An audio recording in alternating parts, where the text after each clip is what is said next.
వస్తానన్నావు, వెళ్ళొస్తానన్నావు, జంటై ఒకరి పంటై వెళ్ళావు.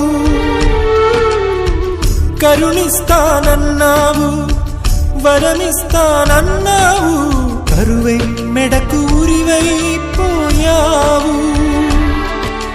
దేవతలోను ద్రోహం ఉందని తేలిపావు, దీపం కూడా దహిస్తుందని తేల్చావు. ఎవరిని నమ్మాలి నన్ను తప్ప, ఎవరిని నిందించాలి నిన్ను తప్ప. నువ్వంటే ప్రాణమని, నీతోనే లోకమని, నీ తోడే లేకుంటే బ్రతికేది ఎందుకని ఎవరికి చెప్పుకోను.